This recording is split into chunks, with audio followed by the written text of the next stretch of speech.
والعاقبة للمتقين والصلاة والسلام على أشرف الأنبياء والمرسلين نبينا محمد صلی اللہ علیہ وسلم وعلى آلہ وصحابہ اجمعین وبعد۔ محترم حاضرین، عزیز بچوں، اللہ کا فضل و احسان ہے کہ اس پاک پروردگار نے ہمیں اور آپ کو مسلمان بنایا، صاحب ایمان بنایا، اور اللہ رب العالمین نے ہمارے اور آپ کے اوپر اس قدر نعمتیں نچھاور کی ہیں کہ ان نعمتوں کو گننا شمار کرنا ہمارے اور آپ کے بس میں نہیں۔ محترم حاضرین، آج کا پہلا درس ہمارا حدیث جبریل سے متعلق ہے۔ آپ اور ہم جانتے ہیں کہ اللہ کے نبی صلی اللہ علیہ وسلم کی بے شمار حدیثیں ہیں۔ آپ صلی اللہ علیہ وسلم کی اقوال کو، افعال کو، اوصاف کو اور تقریر کو حدیث کہا جاتا ہے، اور آپ صلی اللہ علیہ وسلم کی بے شمار حدیثیں ہیں جن کو محدثین نے اپنی کتابوں میں جمع کیا ہے۔ انہی حدیثوں میں سے ایک حدیث کا نام حدیث جبریل ہے علیہ السلام۔ دراصل ایک مرتبہ جبریل علیہ السلام اللہ کے نبی صلی اللہ علیہ وسلم کے پاس انسان کی شکل میں آئے، اور جبریل علیہ السلام اللہ کے نبی صلی اللہ علیہ وسلم کے پاس انسانی شکل میں آیا کرتے تھے۔ اور حدیث کے مطالعے سے جو بات ہمیں معلوم ہوتی ہے کہ آپ صلی اللہ علیہ وسلم نے جبریل علیہ السلام کو ان کی اصلی صورت میں، اصلی شکل میں 2 مرتبہ دیکھا، لیکن اور بقیہ اوقات میں وہی لے کر جب آتے تھے جبریل علیہ السلام تو کسی نہ کسی انسان کی شکل میں آتے تھے۔ تو جبریل علیہ السلام ایک مرتبہ اللہ کے نبی صلی اللہ علیہ وسلم کے پاس انسانی شکل میں آئے اور بہت سارے سوالات، ایسے سوالات جن کا تعلق اسلام کی بنیاد سے، جن کا تعلق اسلام سے، ایمان سے، احسان سے اور علامات قیامت سے۔ تو اسی حدیث کو حدیث جبریل علیہ السلام سے موسوم کیا جاتا ہے، اور اس حدیث کے راوی مشہور صحابی رسول صلی اللہ علیہ وسلم عمر بن خطاب رضی اللہ تعالیٰ عنہ۔ آپ جانتے ہیں کہ اسلام کے 5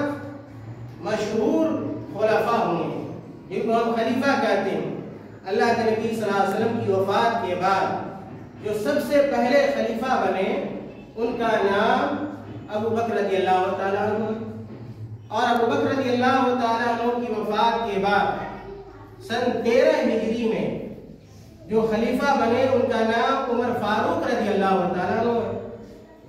اور ان کی وفات کے بعد یعنی کہ شہادت کے بعد